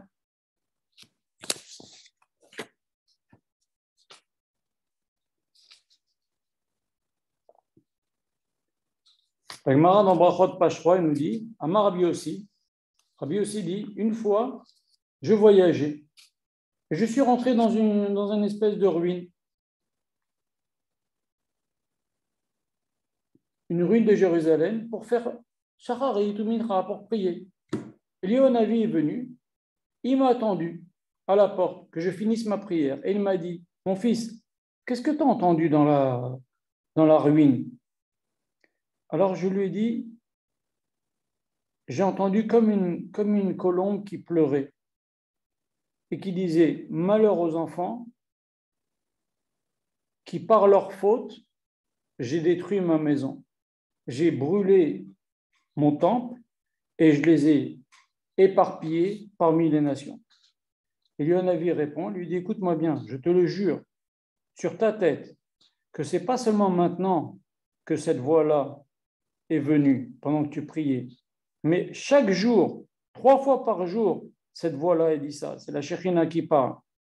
Et pas seulement ça, c'est qu'à chaque fois que les Bnei Israël se réunissent dans les synagogues et dans les Beth Midrash et disent Amen, Yeshem Rabam et Barar, que le nom d'Hachem soit béni, etc. Ils soient agrandis et le grand nom d'Hachem soit béni, etc. Akash Borou, entre guillemets, pas comprendre textuellement, bouge sa tête et il dit heureux le roi que l'on loue de cette façon auquel on dit Amen et Shem, que son nom soit grandi, c'est une très grande louange d'Amen et Shem Rabba. Ok? Et malheur au père qui a exilé ses enfants, malheur aux enfants qui sont exilés de la table de leur père. D'où l'importance de faire très attention de bien dire Amen et Shem Rabba. Ça, c'est un texte qui n'est pas très connu, mais il faut le savoir. Voilà. Alors maintenant, on vient de lire dans le Teilim 79, il y a marqué Ve'en kover. Les chassidim d'Hachem, ils sont les tzadikim qu'il y avait à l'époque, ils ont servi comme nourriture aux oiseaux du ciel, aux animaux de la terre, aux bêtes sauvages de la terre. Ve'en kover, parce qu'ils ne sont pas enterrés. Et même plus que ça, dans l'histoire de Bétar, la Gemara a dit, mais elle parle de millions de juifs qui ont été tués. Il y avait une rivière de sang qui allait jusqu'à la mer. Une rivière de sang pendant des mois et des mois, tellement des millions de juifs ont été tués. Les goïms, ils ont pris les corps des juifs, ils en sont servis comme barrière entre un champ et un autre. Et ils disent que le sang, quand il passait dans le champ, il faisait une vigne super bonne. Le vin était très très bon grâce au sang des juifs. C'est terrible ce que dit la Gemara, mais je vous le cite textuellement. Alors maintenant, David Ameller, il insiste dans ce WhatsApp, enfin, il insiste comme ça, il dit ils n'ont pas pu être enterrés. Et alors, on dirait que c'est le plus important, ils n'ont pas pu être enterrés. Ouais, c'est terrible. De toute façon, ils sont morts. Ça change quoi? Pourquoi c'est si important pour que David, le Teilim le précise, qu'ils n'ont pas été enterrés? Qu'est-ce qu'il y a de si terrible? Alors, il faut savoir, le Rav explique ainsi, il dit que, et c'est connu, qu'une fois qu'une personne est enterrée, il y a un processus de kapara qui commence pour le mort. Okay, c'est pour ça que, tant qu'il n'est pas enterré, c'est une douleur, et c'est une douleur pour le défunt d'attendre. C'est pour ça qu'on se dépêche vite d'enterrer. Et c'est la raison pour laquelle aussi, la personne qui a un mort dans sa famille, dans les 7 proches, il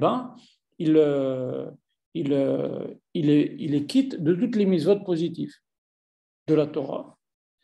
Bien sûr, il doit respecter les interdits de la Torah. Il ne peut pas manger du cochon, il ne peut pas porter du chatnez, il ne peut pas transgresser Shabbat. Mais les mitzvot positives, faire le kidouche, mettre les téfilines, faire le schéma, je ne sais pas, faire la prière, faire shahakol, il ne peut plus rien faire. Tant qu'il n'a pas enterré son mort, il n'est pas tour de tout ça. Pourquoi? Pour qu'il soit concentré pour enterrer son mort le plus vite possible. Donc c'est une douleur terrible que Dieu préserve d'avoir, ça s'appelle une situation de Havel, d'avoir un mort qu'on ne peut pas enterrer. Et là, à Bétar, par exemple, ils n'ont pas été enterrés pendant 7 ans. Et c'est ça que David Ameller insiste. Il dit, V'en kover, ils n'ont pas été enterrés. Alors c'est quand même, qu'est-ce qu'il y a de spécial? Pourquoi on insiste là-dessus? Parce qu'en vérité, tant qu'il n'y a pas ce processus de kapara, c'est qu'Akash Baruch, donc on ne les enterre pas, il n'y a pas de processus de kapara, c'est qu'Akash Baruch il est encore très fâché. C'est pour ça que David Ameller insiste là-dessus. Et c'est pour ça que Hachem, il ne nous laisse pas les enterrer, c'est qu'Akash Baruch il est encore en colère. Et donc, quand à Bétar, les goïms ont permis que l'on enterre ces juifs qui sont restés, juifs et juives, enfants et vieillards et femmes, etc., qui sont restés pendant 7 ans sans être enterrés sous le soleil d'Israël, les Chachamim ont institué une 4e bracha au Birkat Hamazon, ce qu'on dit Atov Ametiv. Atov, que les corps n'ont pas pourri. Imaginez, c'est un S, 7 ans, des millions et des millions de juifs, 7 ans comme ça, le corps au soleil, et Vametiv, ils nous ont laissé enfin les enterrer. Donc, pourquoi maintenant c'est si important? Parce que ça veut dire qu'Hachem, entre guillemets, il est moins fâché avec nous. Tant qu'ils n'étaient pas enterrés, c'est qu'Hachem ne nous laisse pas les enterrer, c'est qu'Hachem il était fâché avec ces gens-là qu'il y a eu à l'époque du temple, etc. Donc, il ne les laissait pas commencer leur processus de kapara. Voilà. Maintenant, je vais vous lire encore un passage.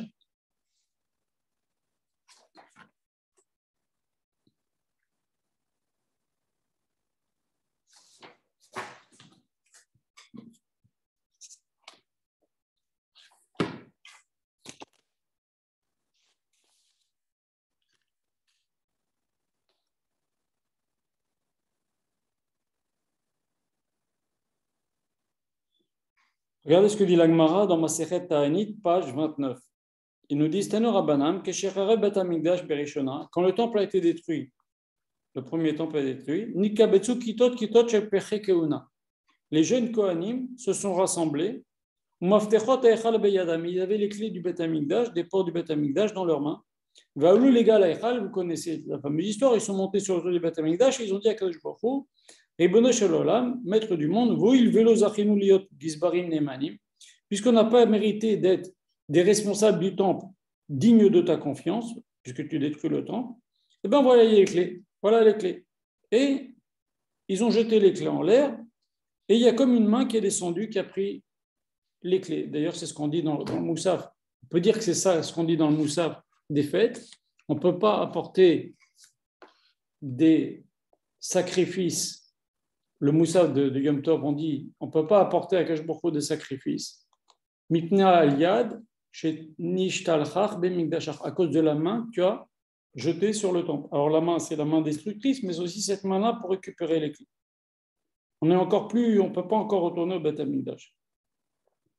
Maintenant,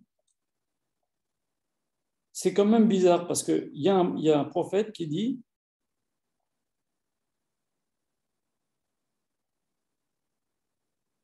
que les Kohanim, regardez ce que dit le prophète, il nous dit la chose suivante.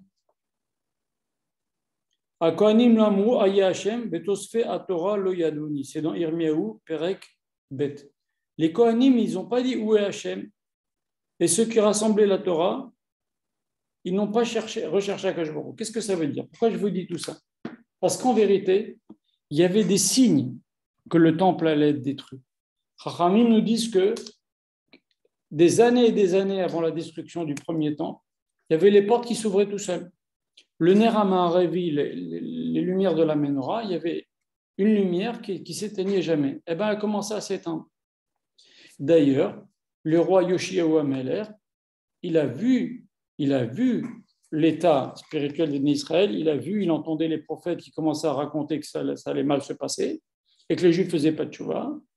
Il a pris dans le Kodesh HaKodashim le Haron HaKodesh et il a caché. C'est pour ça qu'on ne sait pas où est le Haron HaKodesh aujourd'hui avec l'étape de la loi. 40 ans avant la destruction du premier temple, il a caché. Et dans le deuxième temple, on ne savait pas où il était. Donc, comme je vous l'ai dit tout à l'heure, dans le deuxième temple, il n'y avait rien. Donc ça, il y a toujours des signes. Il n'y a jamais des choses qui se passent sans qu'il y ait des signes. Et c'est ça que Chachamim nous ont dit. Le Rav l'a dit cette semaine. Chacham yoter minavi. Un Chacham adif minavi. Un Chacham, c'est plus qu'un prophète. Parce qu'un prophète, si Akash Baruch Hu lui dit, ben, il comprend. Si Akash Baruch Hu lui dit rien, il ne comprend pas. Mais tandis qu'un Chacham, il arrive à voir qu'il y a des signes. Il y a des signes, il y a toujours des signes. Toujours on dit, ah mais j'aurais dû me douter parce qu'il y a ça et ça qui s'est passé avant. Seulement on n'est pas réveillé, on n'est pas. Mais le Chacham, il fait attention, il voit, il comprend. Il comprend les choses qui se passent, ce qui se passe dans le ciel. Regardez, le Rav, il a prévu ceux qui sont dans mon groupe, ils peuvent aller le 6 janvier 2020, avant même qu'il y ait 3 ou 4 mois avant le premier confinement. Le Rav a dit, il va se passer un truc colossal qui va affecter le monde entier. En janvier 2020, c'était juste avant les premiers, on a entendu, c'est même pas ça vous dire le mot Covid. Vous comprenez? Donc c'est ça, Chacham Hadith Minavi. Et bien les Kohanim, c'est ce que dit le Navi. Pourquoi vous n'êtes pas demandé où Hachem? Vous voyez qu'il se passe des choses bizarres dans le Beth Amikdash. Vous voyez que les Navi viennent et vous préviennent qu'il faut faire tchouba. Vous avez des signes. Quand il y a des signes, il faut se réveiller. C'est des signaux d'alarme. Et si on ne le fait pas, après, il ne faut pas se plaindre. Voilà. Maintenant, le Rav pose la question. Il nous cite un Midrash qui nous dit pose la question au Midrash, qui pourra détruire Amalek? Le Midrash nous dit, nous avons une tradition que seulement les enfants de Rachel, Imanout, pourront se débarrasser de Amalek. Ah, pourquoi? Quel rapport? Eh bien, c'est que le Rav explique ainsi. Chez Rachel Imanout, vous savez l'histoire aussi, Rachel Imanout, c'est grâce à, on dit, Akash Baruch Hu va dire, Abraham, Isaac, Yaakov, quand il va y avoir l'exil, ils vont prier Akash Baruch Hu va dire, non, il n'y a que quand Rachel est venue, il a dit, voilà, moi je vais te donner ma sœur, je vais donner mon mari à ma sœur. Et il n'y a que ça, Akash Baruch Hu, il a accepté Rachel et Manou, il a promis que les Bnei Israël vont revenir. Rachel et Manou. Il faut comprendre que le Kever Rachel, c'est quelque chose, c'est juste en dessous le kotel. C'est très, très, très kadosh le Kever Rachel. C'est très, très, très kadosh le Kever Rachel. J'ai cité dans mon groupe une histoire qu'il y a des fois, il vaut mieux aller encore au Kever Rachel, etc. Donc c'est quand même très, très spécial le Kever Rachel. Et grâce à elle, Akash Baruch Hu, il a promis. Meni bekolech, ne pleure pas Rachel et Manou, etc. Et pourquoi? Et pourquoi c'est les enfants de Rachel qui peuvent détruire Amalek? Parce que Rachel, elle, c'était de l'amour. Et il y a plein de juifs qui ont fait des signes de chesed envers son prochain. Seulement elle, elle perdait. Une fameuse histoire comme ça, d'un Rav qui a fait un din Torah entre deux juifs. Et celui qui a perdu, il commence à insulter le Rav, le Dayan. Et le fils du Dayan, il assiste à la scène. Quand l'autre s'en va, il lui dit, papa, je ne comprends pas. Là, il a perdu 1000 euros. Cette semaine, il est venu il a montré les problèmes qu'il y avait dans la vache. Tu lui as rendu que la vache, elle est taref. Tu as décidé que la vache était taref, selon la halakha. Et donc, il a perdu 5000 euros. Il t'a rien dit, il a accepté. Il y a une très grande différence. Quand il a perdu 5000 euros, il a perdu 5000 euros. Mais là, il perd 1000 euros, c'est l'autre qui va les gagner. Et ça, c'est insupportable. Il y a plein de juifs qui ont fait des choses extraordinaires dans toute l'histoire. Mais Rachel Imanou, ce qu'elle a fait, elle a perdu et Léa, elle a gagné. Elle lui a donné son mari, elle a attendu 7 ans. Elle a perdu et l'autre a gagné. Et donc, c'est l'amour de l'autre apporté au summum. Et même Midrash qui dit qu'elle était sous son lit, etc. Avant, elle lui a donné les simanies. Enfin, vous connaissez l'histoire. Donc, Yosef et Benjamin aussi n'ont pas participé à la vente de Yosef. Ça aussi. C'est pour ça que les fils de Yosef, le Mashiach pourra venir par les descendants de Yosef et les descendants de Benjamin. Parce que justement, ils sont de Rachel, ils sont dans le Tov, ils sont dans le Chesed, ils ne sont pas capables de faire du mal aux autres. Et donc, le temple aussi, il a été construit sur le territoire de Benjamin. Donc, ceux sur lesquels la dispute et la haine gratuite n'a pas d'emprise, comme Yosef et Benjamin, comme je vous ai dit, ils n'ont pas participé à la vente. Rachel, leur maman, a été très bonne, même si elle perdait, il n'y a que eux qui pourront se débarrasser d'Amalek. Parce qu'Amalek, il se nourrit de la haine qui est entre nous. Regardez ce que dit le Midrash. Il dit un truc extraordinaire, un Midrash extraordinaire que le Rav a cité. Le Midrash dit la chose suivante. Quand Akash Baruch Hu a créé le fer, tous les arbres du monde se sont mis à pleurer. Ah, le fer, il va nous couper, il va couper des branches, il va nous faire du mal. Le fer a dit, c'est un Midrash, le fer a dit, ne vous inquiétez pas, moi je peux vous faire du mal que si vous m'aidez. Effectivement, un marteau, il a un manche en bois. C'est rare les marteaux qui ont un manche en plastique ou en fer. C'est vous qui allez m'aider à vous faire du mal. Et c'est exactement ça. Akash Borou, il a détruit le temple parce que nous, on a détruit le temple. C'est nos fautes, c'est notre sinat chinam qui a fait que. D'ailleurs, la Gemara raconte que le temple, les murailles du temple descendaient un petit peu chaque jour. C'est nous. C'est Akash Borou qui l'a fait. Et tu crois que tu as gagné? Tu crois avec l'histoire avec Titus, c'est toi qui as détruit le temple? C'est moi qui ai bien voulu. C'est Hachem qui a bien voulu. C'est nos fautes qui ont fait que. Nos fautes sont le manche de la hache. Et donc, on doit se conduire à prendre la leçon de Benjamin et de Yosef, rappelez, comme j'ai dit tout à l'heure, qui ont pleuré, qui n'étaient pas capables de haine gratuite, qui étaient capables de don de soi. Il n'y a que comme ça qu'on pourra se débarrasser d'Amalek. Voilà. Et faire le tikkun aussi de la haine gratuite. Voilà.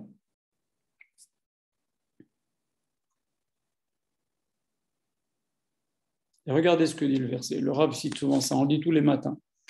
Asam gevuler shalom, chelef chetim yasbir. J'ai mis celui qui met dans son domaine le shalom, je le rassasierai de la graisse du blé. Je lui donnerai une parnassa de folie.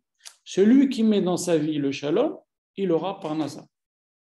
C'est un verset qu'on dit tous les matins. Donc ça, c'est des choses très, très importantes. Donc, conclusion. Si on veut faire partie de ceux qui reconstruisent le temple et non pas de ceux qui détruisent le temple, il y a clairement un travail à faire sur les mauvais traits de caractère et sur les relations avec notre prochain.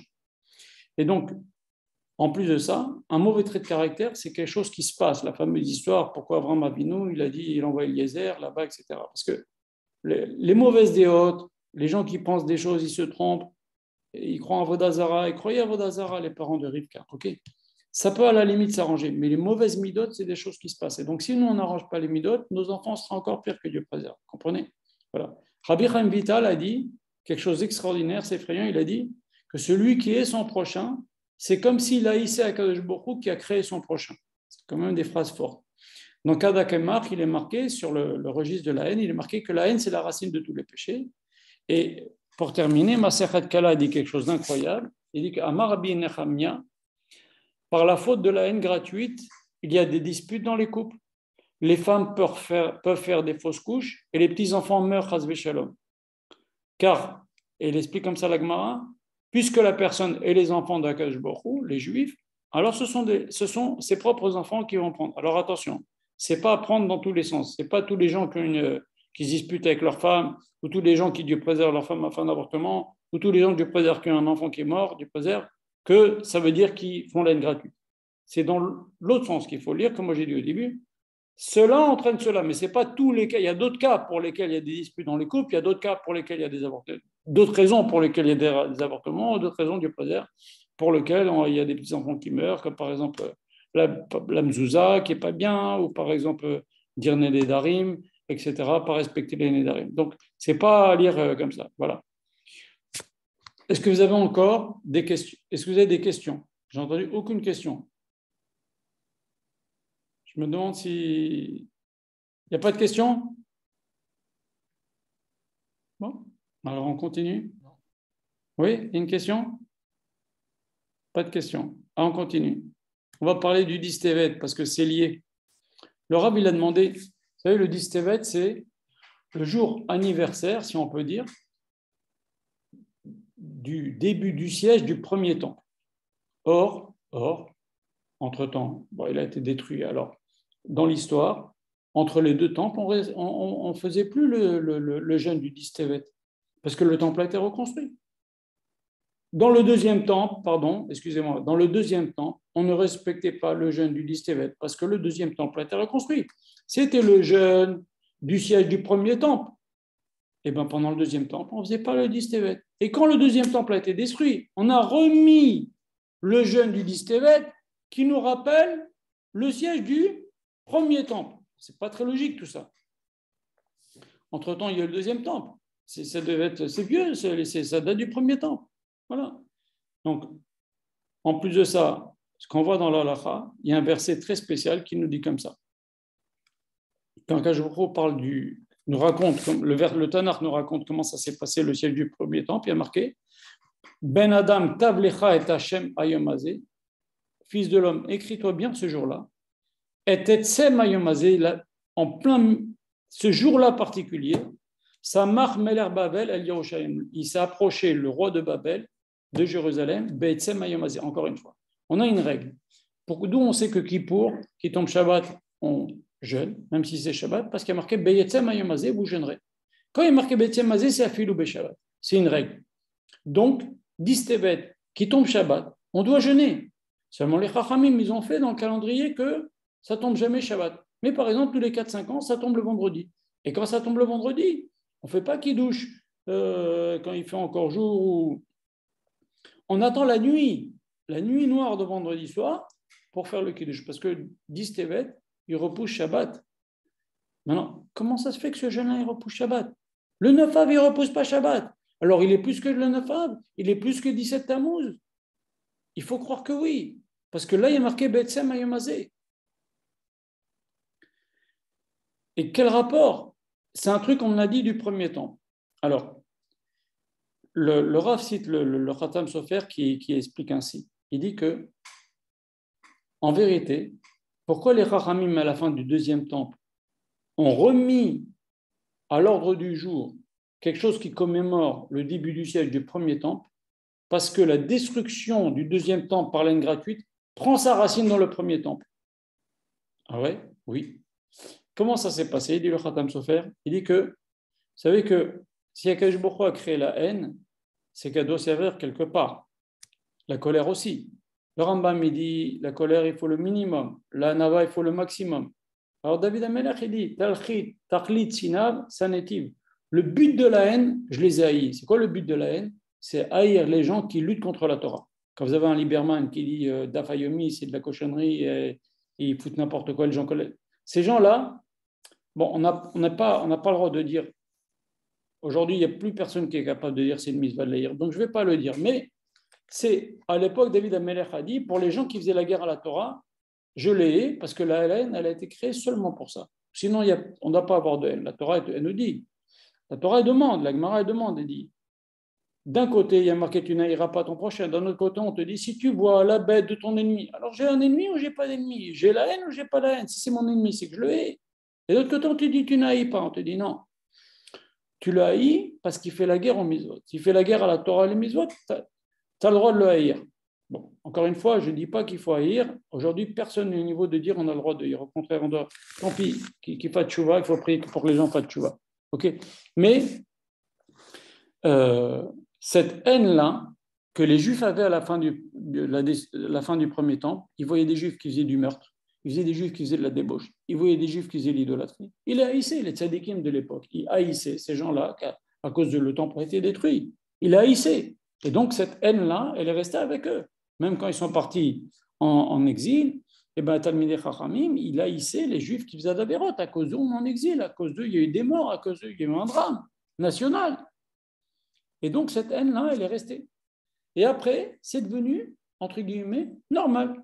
Au début, c'était une haine de mitzvah. On haïssait les gens qui faisaient l'idolâtrie, le meurtre et la débauche. C'était les tzadikim qui haïssaient ces gens-là. Mais à la fin, c'est devenu un haï pour un oui ou pour un non.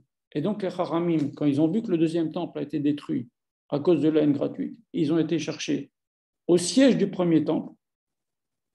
Ils nous disent qu'on doit respecter même le deuil qui commémore le début du siège du premier temple parce que la haine gratuite, elle a commencé au premier temple. Et maintenant, si on voit, le Rav fait remarquer que pourquoi quelqu'un qui fait un mauvais rêve, Shabbat, il a le droit de jeûner. Shabbat. Et pourquoi le 9 Av, on ne jeûne pas, on repousse? Il dit parce que quelqu'un qui fait un mauvais rêve, ça considère, ça a une influence sur ce qui peut arriver maintenant, dans quelques jours, dans une semaine ou dans un jour. C'est l'avenir pour lui. Donc, il faut qu'il jeûne pour casser ce rêve, ce mauvais présage.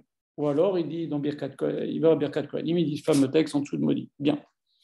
Donc, on a le droit de jeûner Shabbat. C'est comme le feu, dit le Zohar Kadosh, jeûner Shabbat, c'est comme le feu sur le mauvais rêve. Ça l'élimine. Et pourquoi on a le droit? Parce que c'est l'avenir. Et maintenant, pourquoi Tisha B'Av, on le repousse?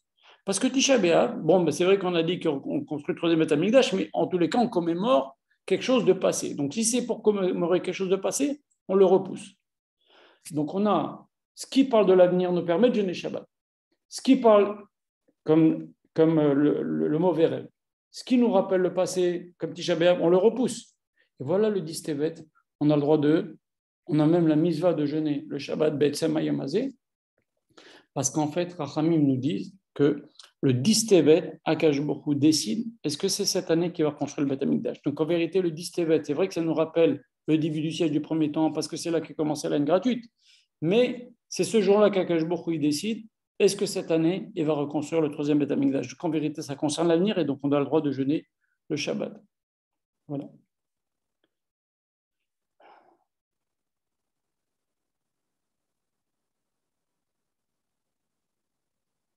Voilà. Donc, est-ce que vous avez pour récapituler un peu ce qu'on a appris aujourd'hui, on a appris que, de même que le temple a été fondé sur une terre qui a été choisie par l'amour gratuit, les deux frères de ses propriétaires, la haine gratuite a détruit les fondations du temple. C'est pour ça que le temple ne pouvait pas tenir. Parce que cette terre, elle a été choisie pour l'amour gratuit. Ensuite, on a vu que grâce à notre attente du troisième temple, et notre deuil pendant ces 3 semaines, et les tikkun chatzot et toutes les halachot qu'on a citées, qu'on n'a pas le droit de faire en attendant que le temple soit reconstruit, et bien Akadosh Baruch Hu, il est bonné Yerushalayim au présent, on construit l'âme, on construit le ratzon, c'est ça qu'il va faire. Il y aura la marchava du Beth Amikdash qu'on est en train de construire avec notre deuil, et le maasé, ce que va construire le Mashiach ben David, Mashiach ben Yosef, Rabbi Tzedek HaKohen et Yoa David. Et donc c'est pour ça qu'on a dit que c'est une période de construction dans laquelle il y a du bien. Ben Hametzarim, ça peut être aussi bien. La mauvaise limite et la bonne limite. Et donc, celui qui passe ces 3 semaines comme si de rien n'était, eh bien, il participe à la construction. Excusez-moi. Celui qui passe ces 3 semaines comme si de rien n'était, eh bien, ne participe pas. Il ne fait pas tous les halachot de deuil, il ne s'attriste pas sur la destruction du temple, il ne fait pas un examen de conscience, il ne fait pas une amélioration sur ses midot. Eh bien, il ne participe pas à la construction de l'âme du troisième Beth Amikdash. On a vu aussi que Rabbi Shimon Bar Yochai a dit que un juif qui met les tefilines, il réalise le verset sous les migdash le shachandi betocham. C'est comme si on faisait résider à Kadosh Baruch Hu en Nukaviachol.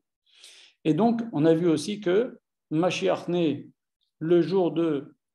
né en tous les cas, selon le Yerushalmi, le jour de Tisha B'Av, le jour même de la destruction du temple.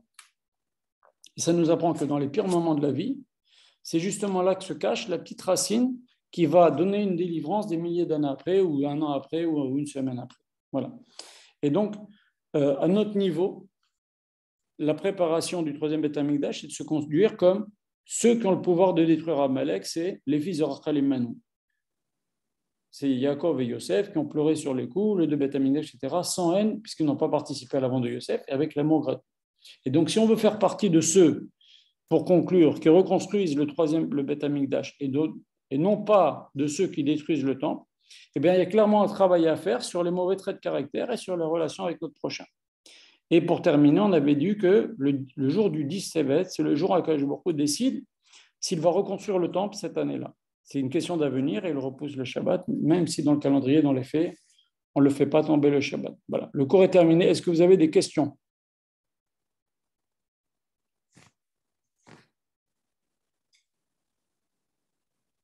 Pas de questions? Alors, Shavua Tov, respectez bien la halachot, encouragez. Merci, M. Cohen. Merci beaucoup. Merci beaucoup, M. Cohen. Merci beaucoup. Shavua Tov. Merci beaucoup. Je vous en prie. Shavua Tov. Merci beaucoup.